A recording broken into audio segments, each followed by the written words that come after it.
अच्छा इस बात का लगा कि अजय टंडन जब बोल रहे थे तो उन्होंने जो बातें कही वो भी बहुत निर्लिप्त भाव से कही।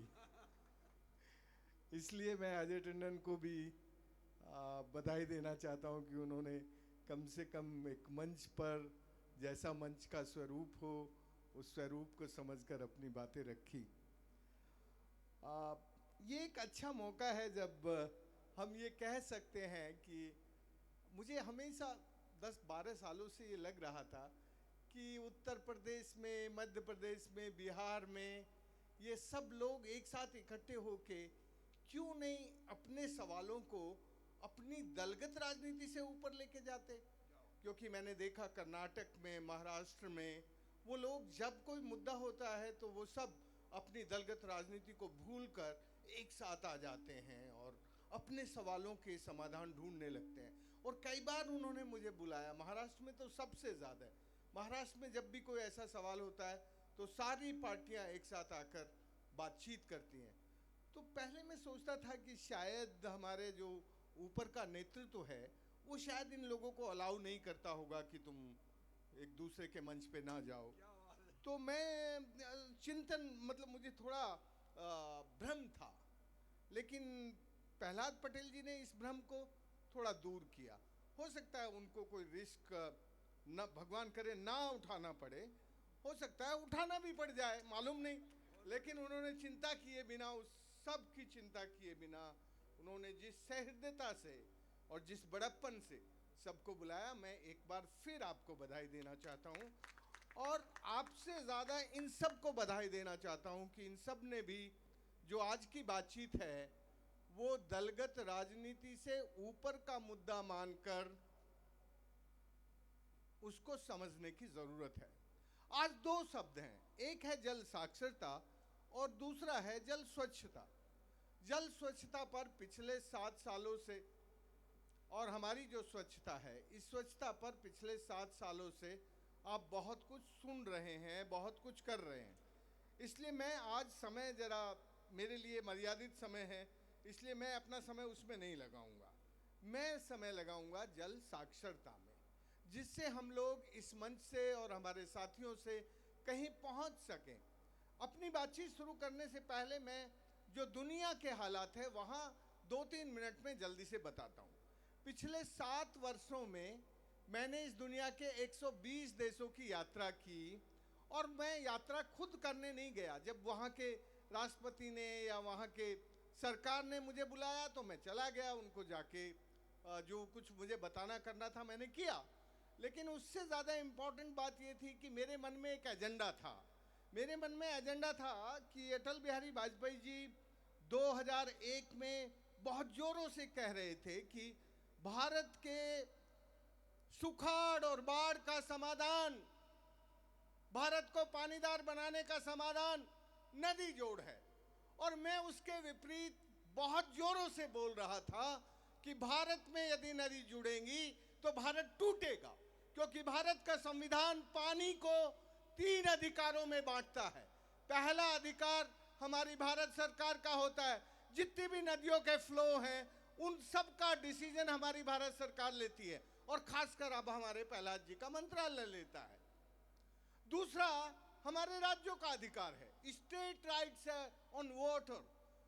उस राज्य में जितना पानी बरसता है, जो छोटी नदियां हैं, उन सारे डिसीजन वहाँ की राज्य सरकार लेती है और कहती है ये हमारा पानी है।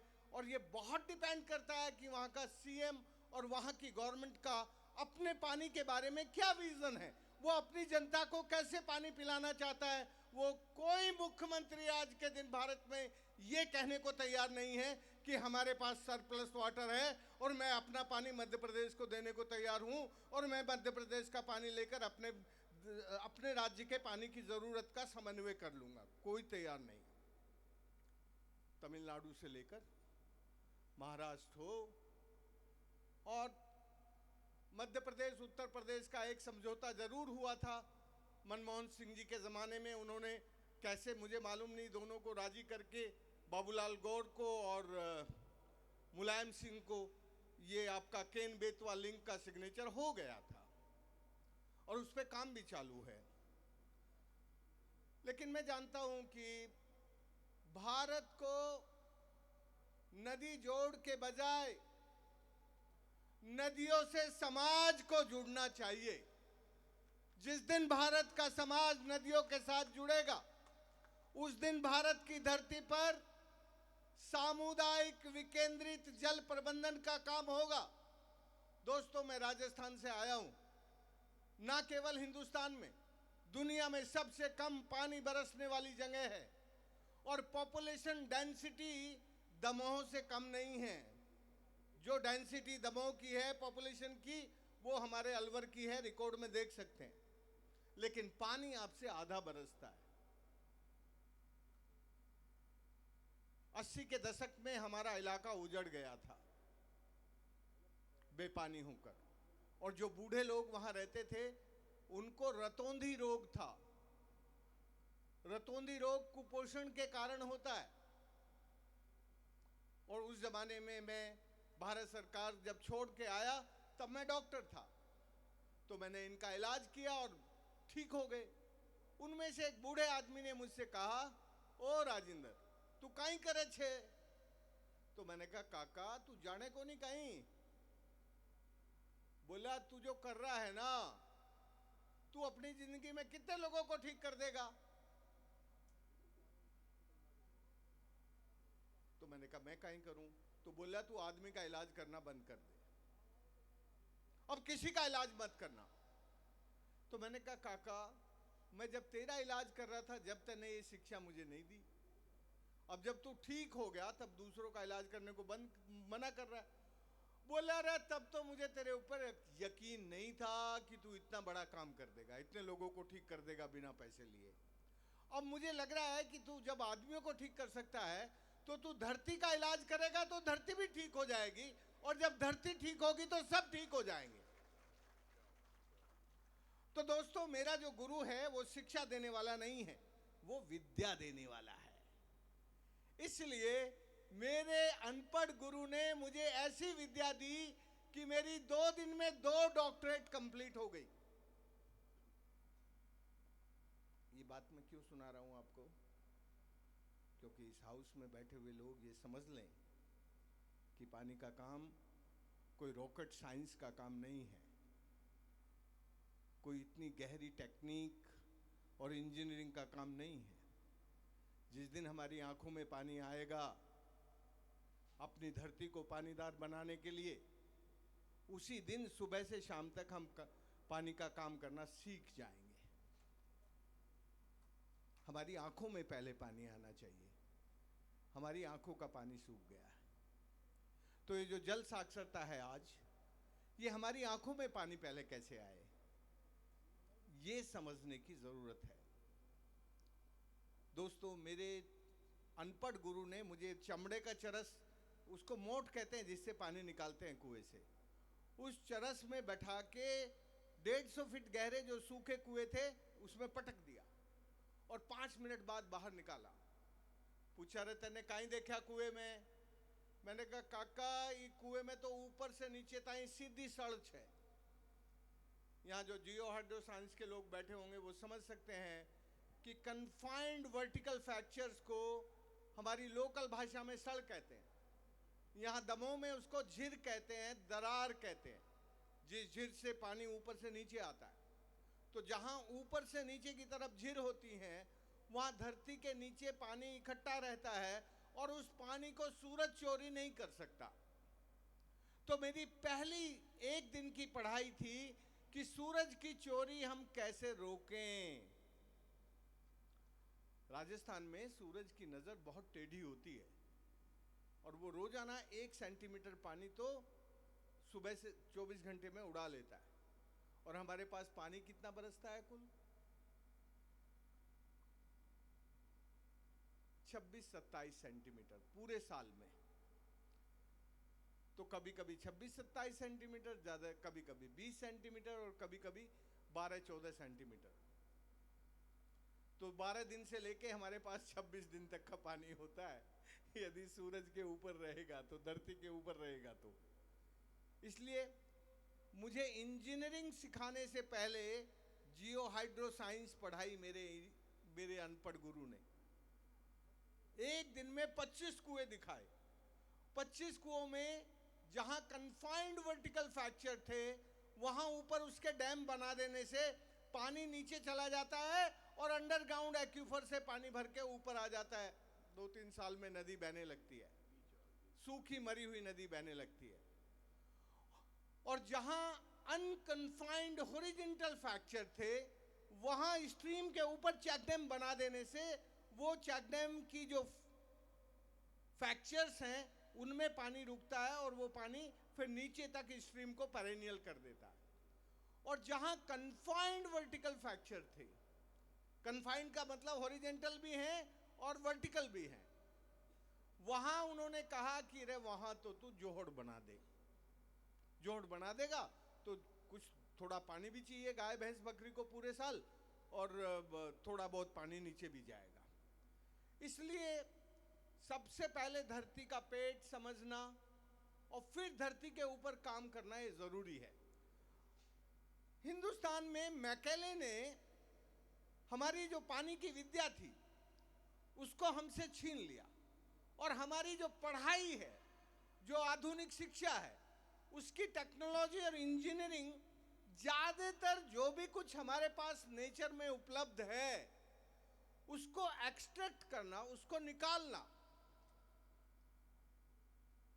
तो जो आज हम पढ़ रहे हैं, हमारे कॉलेज और यूनिवर्सिटी पढ़ा रही हैं, वो केवल नेचर में जो आपके पास मौजूद है उसका शोषण पढ़ाती है। और जब आप खूब सारा पानी निकाल लेते हैं तो फिर बिना समझ के बहाने लगते हैं, तो फिर प्रदूषण होता है। और ज्यादातर हिंदुस्तान के हर कॉमन प्रॉपर्टी पर, तालाब पर, नदी पर, झील पर हम अतिक्रमण कर रहे हैं। ये भी हमारी पढ़ाई की देन है। तो इस आधुनिक शिक्षा की देन है अतिक्रमण, प्रदूषण और शोषण। और हमारी विद्या की देन क्या थी? अच्छा एक बात बताओ, ये जो आधुनिक शिक्षा है, कोई जवान लड़का बताए हम क्यों पढ़ते हैं, क्यों कॉलेज जाते हैं, क्यों यूनिवर्सिटी को टॉप करना चाहते हैं, ज्यादा से ज्यादा नंबर लेके कंपटीशन में सबसे आगे निकलना चाहते हैं? क्यों? क्योंकि हमें सबसे बड़ा पैकेज चाहिए, और पैकेज हमारा प्रॉफिट, ये जो ग्लोबल इकोनॉमिक प्रॉफिट कंपटीशन है, उस कंपटीशन में हम सबसे आगे निकलना चाहते हैं। इसलिए हमारी जो शिक्षा है वो हमें केवल लाभ के लिए पढ़ाई जाती है, और हम लाभ, ज्यादा से ज्यादा लाभ कमाने के लिए शिक्षा लेते हैं। तो लालच से शुरू होने वाली शिक्षा शिक्षित होने के बाद हमें ज्यादा लाभ कमाने का काम सिखाती है। विद्या ये नहीं सिखाती। शिक्षा हम केवल अपने निजी लाभ के लिए पाते हैं, लेकिन विद्या हम सबके भले के लिए पाते हैं, जिससे सबका भला हो। विद्या से हम सबका शुभ और सुरक्षा प्रदान करते हैं। शिक्षा से हम ज्यादा से ज्यादा आर्थिक लाभ कमा के बड़े बनना चाहते हैं। इसलिए दोस्तों, आप आजादी के बाद देखो जरा, हमारे जब हमें आजादी मिली उसके बाद पहली प्लानिंग कमीशन की रिपोर्ट 1957 में आई। उसमें केवल भारत में 232 गांव, 9 सोर्स विलेज थे जिनके पास अपना पानी नहीं था। कितने 232 गांव। अभी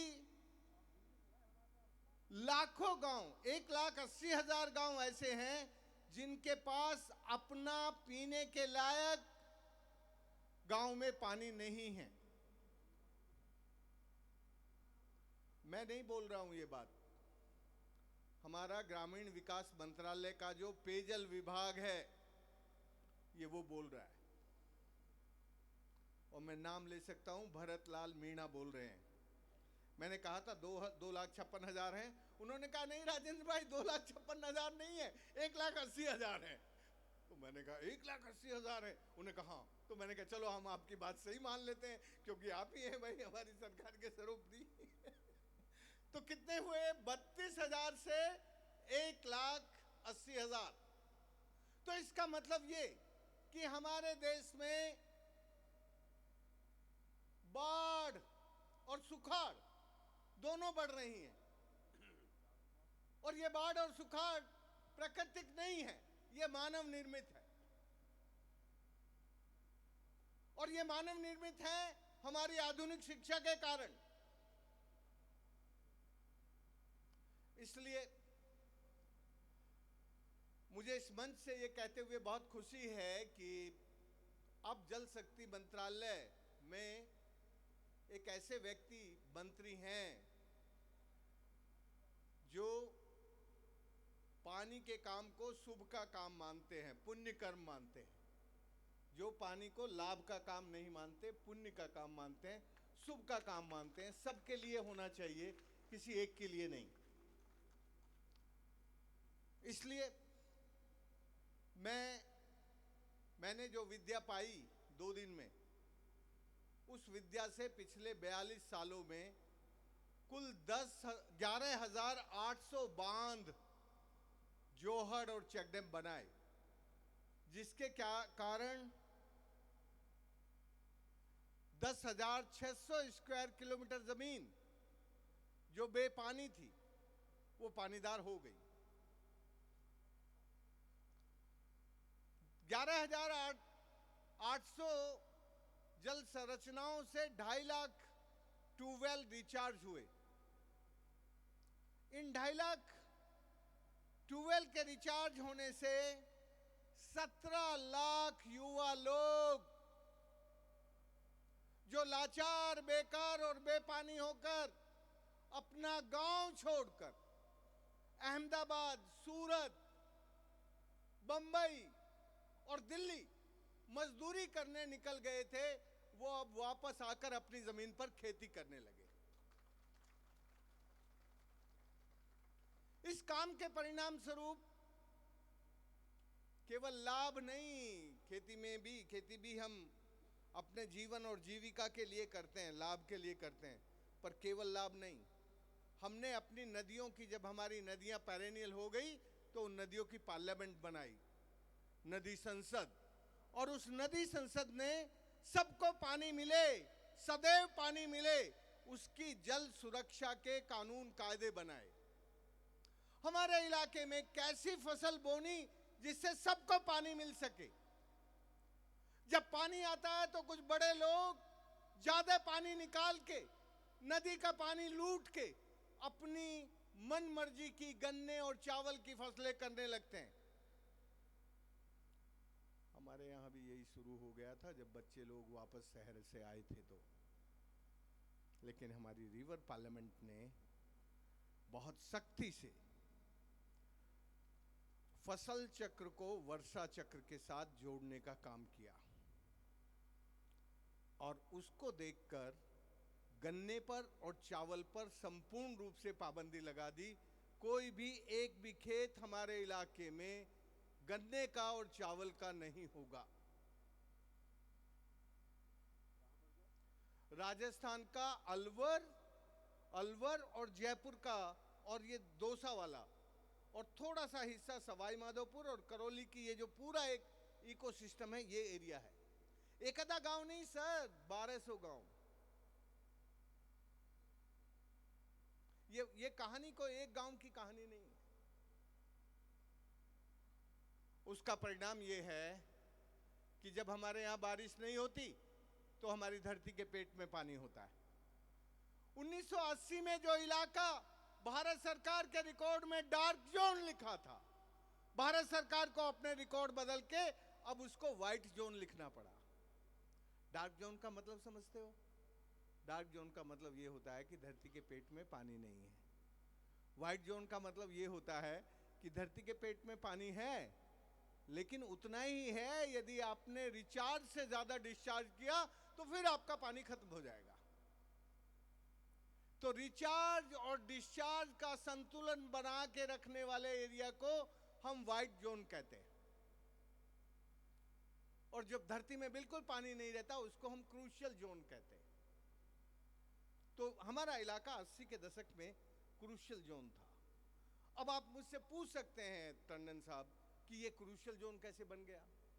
इसकी बड़ी कहानी है, ये भी इनको समझ लेना चाहिए। थोड़ा समय ज़्यादा लगेगा, पटेल साहब ज़रा माफ़ करिएगा, पर मुझे ये सब बातें जल साक्षरता में बतानी पड़ेंगी। जब भारत को आज़ादी मिल रही थी तब हमारे राजस्थान के राजाओं को यह लगने लगा था कि उनकी ज़मीन, उनका जंगल अब उनके पास नहीं रहेगा, वो राष्ट्रीयकरण हो जाएगा उसका। तो जो वो अपने जंगल को पहले अपना जंगल बचा के रखते थे, बना के रखते थे, उनको हम रूंद, रखत बनी, काकड़ बनी, देव बनी, अलग अलग तरीके से सुरक्षित करके रखे हुए थे और सब राजा उसको बचा के रखते थे। लेकिन आज़ादी के आंदोलन के बाद 1942 के बाद इन राजाओं को यह अंदाज हो गया था कि अब देश आज़ाद होगा और यदि यह देश आज़ाद होगा तो यह जंगल की ज़मीन हमारे हाथ में नहीं रहेगी।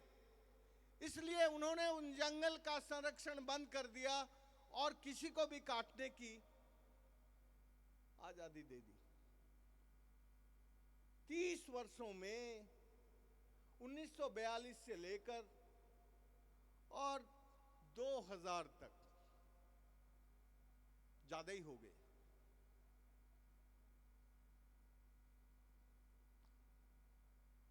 ज्यादातर तो 1942 से लेके 1970 तक तेजी से जंगल कटे, आजादी के बाद भी। 1980 में कानून बना जंगल संरक्षण का, इंदिरा जी ने बहुत हिम्मत के साथ उस कानून को बनाया। उसके बाद थोड़ा जंगल कटना बंद हुआ, बड़ा काम था वो कानून। लेकिन उससे पहले हमारे इलाके में पूरा हिम्मतनगर, गुजरात से लेकर और दिल्ली की संसद तक एक पर्वतमाला है। जैसे आपके यहाँ विंध्याचल है, ऐसे ही हमारे यहाँ अरावली है।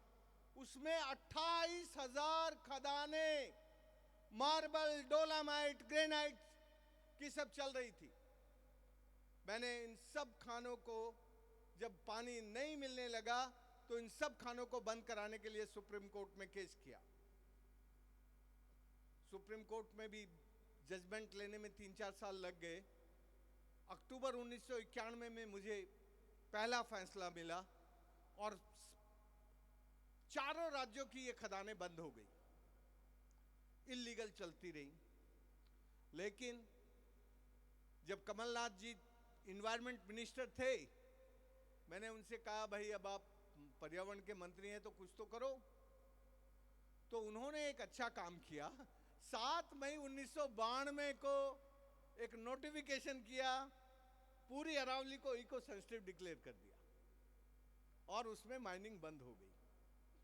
उसका परिणाम है सर, मैं अपनी नदियां आपको आज बहती हुई दिखा सकता हूं।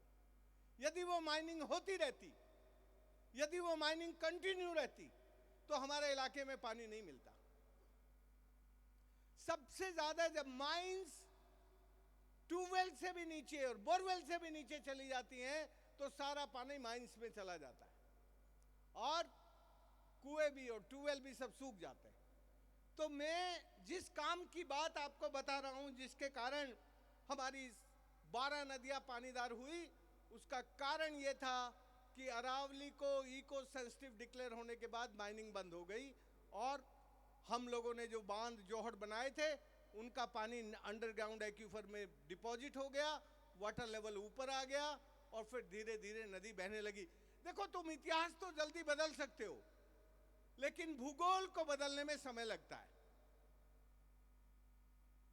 ये भूगोल बदलने का काम था। इसलिए पहली नदी शुद्ध सदा नीरा होकर बहने के लिए 15 साल लगे। तो यदि आपको पानी का काम करना है तो सबसे पहला गुर ये मानना पड़ेगा कि ये प्रकृति का, हमारी भारतीय आस्था का काम है, इसमें समय लगेगा। ये पर्यावरण की रक्षा का काम है, ये प्रकृति का काम है और प्रकृति के काम को थोड़ी देर लगती है। दूसरा, यदि आप इस काम को अभी से नहीं करेंगे तो हालत ऐसे होंगे कि मैंने कहा 120 देशों की यात्रा के बाद 90 देश ऐसे हैं जो बेपानी होकर उजड़कर यूरोप के शहरों में जा रहे हैं, और यूरोप के शहर के लोग इनको क्लाइमेटिक रिफ्यूजी कहते हैं, जलवायु परिवर्तन शरणार्थी। अभी हिंदुस्तानियों को कोई जलवायु परिवर्तन शरणार्थी नहीं कहता। ये अच्छी बात है, ये हमारी गौरव की बात है, लेकिन कब तक नहीं कहेंगे, ये सवाल है। मंत्री साहब बैठे हैं, उन्हीं के मंत्रालय की मैं बात कर रहा हूं। 72% अंडरग्राउंड एक्यूफर्स, 72% अंडरग्राउंड एक्यूफर्स। हम ट्यूबवेल से ज्यादा पानी निकाल रहे हैं, और जितना पानी निकाल रहे हैं उतना धरती में नहीं डाल रहे हैं, तो रिचार्ज से ज्यादा डिस्चार्ज कर रहे हैं। तो ये जो आज की जल साक्षरता है, इस जल साक्षरता का पहला पाठ, हम धरती से उतना ही पानी निकालें जितना हम अपने जीवन में डाल सकते हैं। यदि हम अपने जीवन के उपयोग से ज्यादा पानी निकालते हैं, तो हम अपनी मां के साथ अन्याय कर रहे हैं, अपने जीवन के साथ अन्याय कर रहे हैं। इसलिए हमें आज की जल साक्षरता में, दमोह में, यदि सचमुच हर युवा को ये समझ में आ जाए कि दमोह का जल यदि स्वस्थ होगा तो ही उनका स्वास्थ्य ज्यादा ठीक रहेगा। यदि यहाँ का जल पर्याप्त होगा तो भरपेट खाने को मिलेगा। यदि यहाँ जल सब जगह होगा तो धरती पे हरियाली आएगी, और एटमॉस्फेयर में से कार्बन डाइऑक्साइड का सिक्वेस्ट्रेशन करने की शक्ति होगी। जब तुम्हें बुखार चढ़ता है तो तुम पैरासीटामोल खाते हो और पानी की पट्टी रखते हो सिर पे, और फिर जाके आराम करते हो कमरे में। आज बुंदेलखंड की धरती को बुखार चढ़ गया है। बुंदेलखंड की धरती का बुखार यदि ठीक करना है तो यही तीनों काम करने पड़ेंगे। तुम्हारे इलाज की दवाई पैरासीटामोल है, और धरती के बुखार को ठीक करने की दवाई हरियाली है।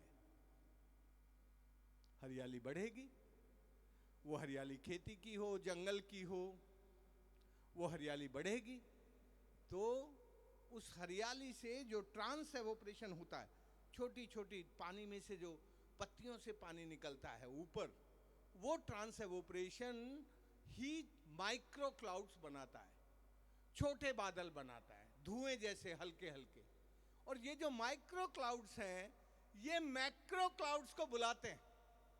आपके पास बे ऑफ बंगाल की खाड़ी से आने वाले बादल हों या अरेबियन सी की खाड़ी से आने वाले बादल हों, इन बादलों को यदि बरसना है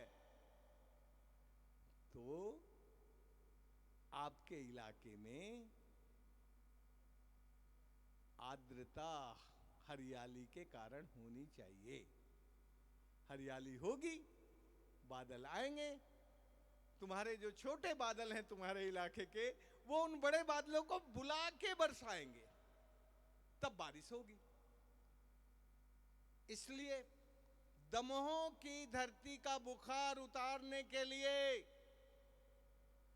जो यहां पानी बरसता है, उस पानी को दमोह में ही, अपने गांव में ही, अपने खेत में ही प्रबंधन करना चाहिए। जहां आपको गाय भैंस बकरी के लिए पीने का पानी चाहिए, वहां ऐसी जगह ढूंढो, छोटी जगह पर ज्यादा दिन तक पानी इकट्ठा रहे और गाय भैंस बकरी को पानी मिल जाए। लेकिन ज्यादातर जगह ऐसी ढूंढनी पड़ेगी जहां धरती के ऊपर पानी ना रुके। जो तुम्हारी धरती के फ्रैक्चर्स हैं, कन्फाइंड और वर्टिकल और मिक्स फ्रैक्चर्स, उन फ्रैक्चर्स को और उन एक्यूफर्स को आइडेंटिफाई करके उनको रिचार्ज करना है। आप अपने मंत्री जी को बधाई दो कि उन्होंने आपके पूरे भारत का एक्यूफर मैपिंग का काम कंप्लीट कर लिया है। पूरे भारत के एक्यूफर मैपिंग उनके मंत्रालय में मौजूद हैं। आप दमोह का एक्यूफर मैप लाके देखिए कि कहां कहां के एक्यूफर का कैरेक्टर कैसा है, भूजल के भंडारों का चरित्र कैसा है, उसको जान के फिर आप अपनी धरती पर बरसने वाले पानी को उसमें रिचार्ज करिए। दोस्तों, असली बैंक तुम्हारा आरबीआई बंबई नहीं है, तुम्हारा असली बैंक है धरती के पेट के अंदर का भंडार। जब तक तुम्हारे धरती के पेट में पानी का भंडार भरा रहेगा, तब तक तुम्हारे आरबीआई की करेंसी को सम्मान मिलेगा, उसकी कीमत बढ़ेगी। यदि आपकी आरबीआई की करेंसी को मजबूत करना है, तो भारत के भूजल के भंडारों को भर के रखना होगा। और इन भूजल के भंडारों को भर के रखने का सिंपल तरीका है, जहां पानी बरसता है वो दौड़कर चलता है, वहां उसको रेंगना सिखा दो। जब वो रेंगने लगे तो खुला हुआ धरती का पेट देखकर, मैंने जो अभी कहा कि मंत्री जी के पास पूरे भारत के एक्यूफर मैप हैं, उस एक्यूफर मैप को सामने रख के देखो कि कहां तुम्हारे कैसे एक्यूफर्स हैं। तो जहां पानी दौड़ता है वहां चलना सिखा दो। जब पानी चलने लगे तो उसको रेंगना सिखा दो। जब पानी रेंगने लगे तो धरती का खुला पेट देखकर उसमें बैठा दो। फिर दमोह में सूरज की टेढ़ी नजर उस पानी पर ना लगेगी। फिर जिस दिन तुम्हें उस पानी की जरूरत हो, उस पानी को निकाल के अपनी खेती, अपना जीवन चला लो।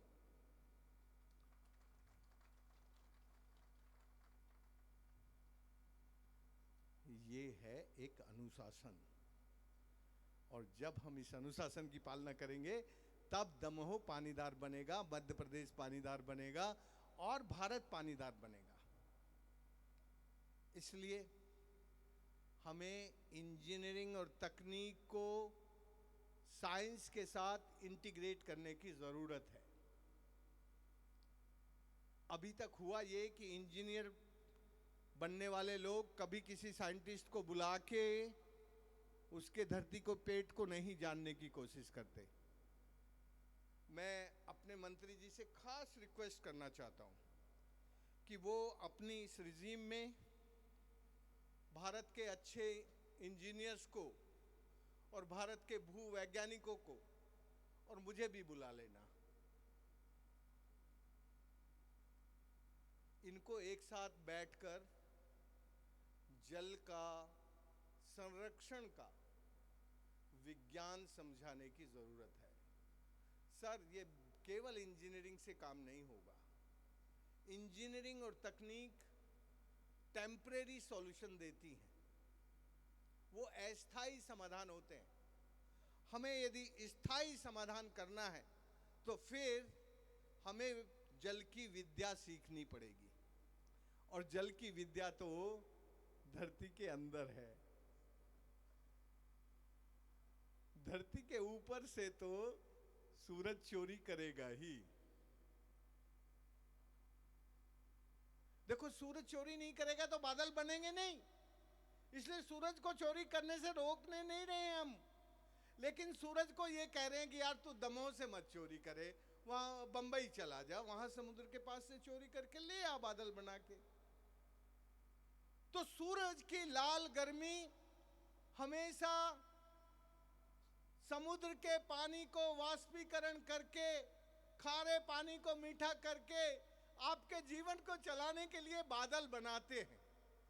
और वो बादल दमोह की धरती पर आकर जब बरसेंगे, जब दमोह में थोड़ी हरियाली होगी और एटमॉस्फेयर में थोड़ा पानी होगा, क्योंकि पानी को पानी ही अपने साथ जोड़ सकता है। पानी को बिना पानी के पानी नहीं आता। यदि तुम्हारे अंदर पानी है तो तुम पानी को अपने शरीर में पचा सकते हो। यदि तुम्हारे शरीर के अंदर पानी नहीं है तो तुम खुद भी अपने अंदर पानी को नहीं पचा सकते। इसलिए पानी का जो मामला है वो हमारे इस शरीर का मामला है। इसीलिए हमारे शास्त्रों में कहा है अहम ब्रह्मास्मि, मैं ही ब्रह्मा हूं। आपा ब्रह्मास्मि, आपा माने जल, मैं ब्रह्मा हूं। और ब्रह्मा ही तो ब्रह्मांड को बनाता है। ये जो जल है इसी से ये ब्रह्मांड बना है और इसी से हमारा शरीर बना है। इसीलिए मैं पंच महाभूतों को भगवान कहता हूं। हमारा जो वास्तविक भगवान है वो किसी मंदिर में नहीं रहता भाई। जितना मैं जानता हूं वो कहां रहता है? वो हमारे अंदर रहता है। भय से भूमि, गैस से गगन,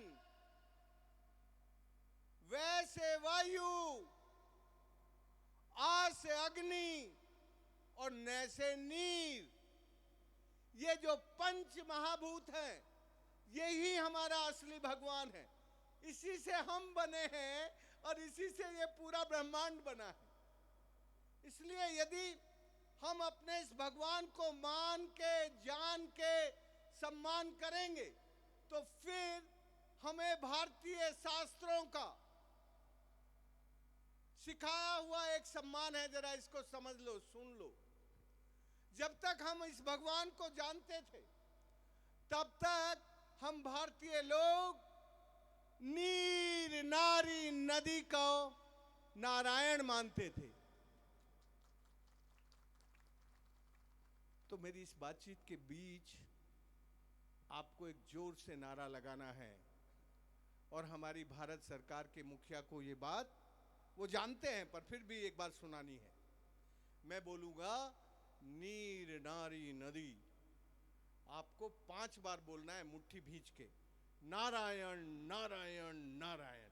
नारायण का मतलब है जिसको हम सम्मान करते हैं, जिसको हम अपना बनाने वाला मानते हैं।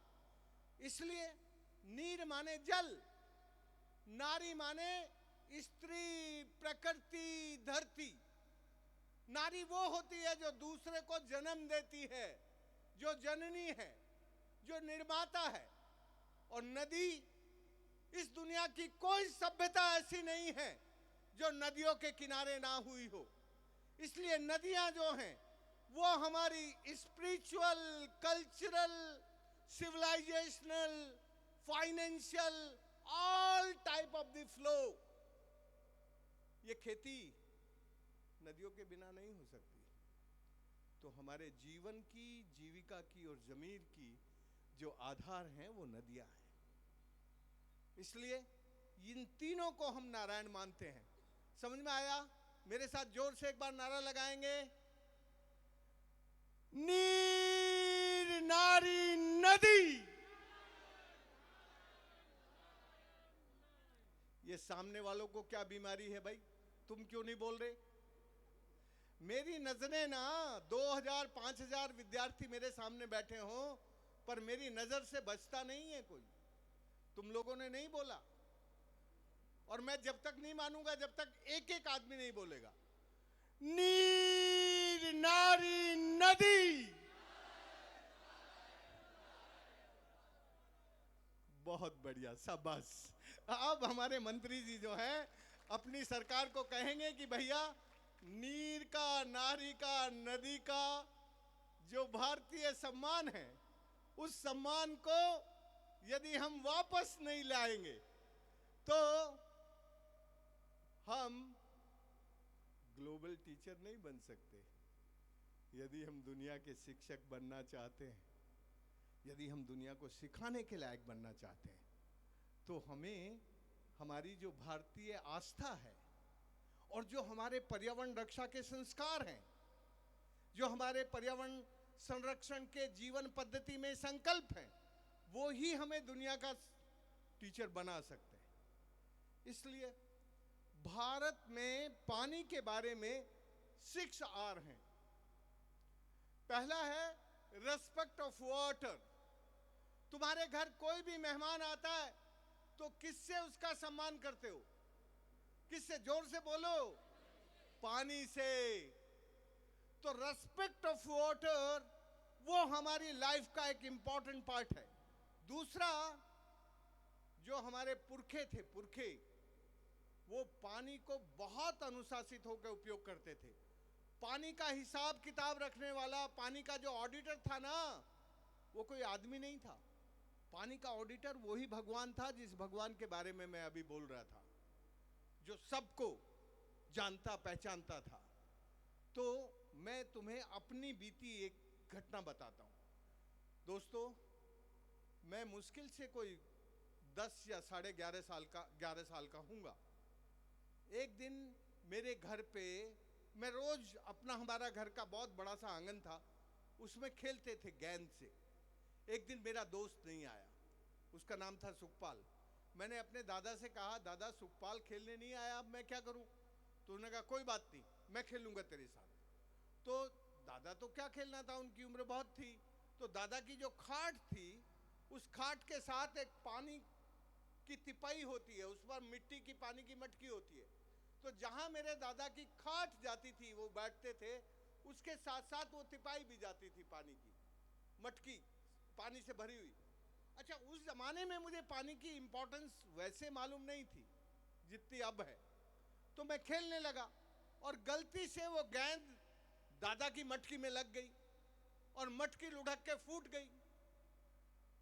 पता है, वो दादा जो मुझे अत्यंत प्यार करता था, उसने कहा, राजेंद्र तेने जितना पानी बिगाड़ा है ना, उतनी तेरी उम्र कम हो गई।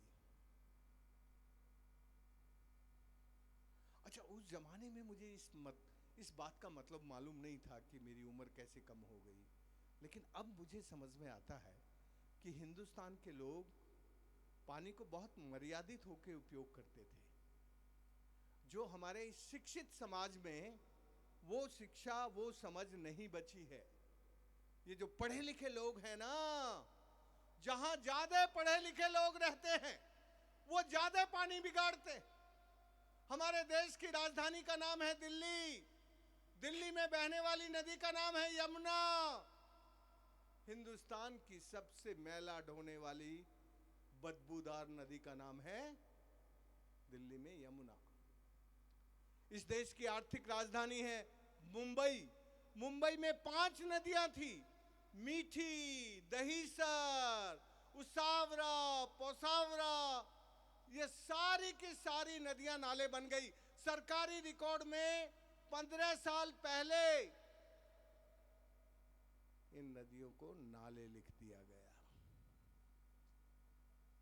सरकारों को नदियों को नाले लिखना बड़ा आसान काम होता है और उससे सरकारें बच जाती हैं, क्योंकि जब नदी को नदी लिखेंगे ना, तो सरकार के ऊपर बोझ आ जाता है। भाई, नदी को नदी की तरह बना के रखो, क्योंकि इनको कॉन्स्टिट्यूशन में G51 में ये ड्यूटी दी है राज्य की, कॉन्स्टिट्यूशनल ड्यूटी है कि वो अपनी नदियों को, अपने वन को, अपने लेक्स को, पॉन्ड्स को सुरक्षित रखे। लेकिन नाले के लिए कोई ड्यूटी नहीं है, तो नदी को नाला लिख दो, सरकार बच जाएगी, क्या दिक्कत है? इतना ही तो है, रिकॉर्ड ही तो चेंज करना है। तो बस नदियों को नाले लिख दिए गए। बंबई के लोगों को पता नहीं था कि उनके शहर में 5 नदियां बहती हैं। 15 साल पहले IIT बंबई के डायरेक्टर ने मुझे बुलाया और मैं थोड़ा बंबई के पानी के मैनेजमेंट के बारे में विद्यार्थियों को मुझे पढ़ाना था, तो मुझे ये सब पता करना पड़ा कि यहाँ के हालत क्या थे। तब मुझे पता चला कि पुराने रिकॉर्ड्स में बंबई में 5 नदियां थी, जो अब एक भी नहीं बची, सब नाले बन गई। तो दोस्तों, हिंदुस्तान की नदियों को नाले बनने की कहानी बहुत खतरनाक है, और यदि हम नदियों को नाले बनने देंगे तो हमारा भविष्य सुरक्षित नहीं है। खासकर मैं युवाओं को बताना चाहता हूं, मेरे जैसे लोग जिनकी उम्र 60-65 से ज्यादा हो गई है, उनका भविष्य छोटा है, और जो 20 और 30 साल की उम्र के युवा हैं, उनका भविष्य, बोलो ना भाई, बड़ा है। तो बड़े भविष्य के लिए बड़ा पानी का भंडार चाहिए कि नहीं?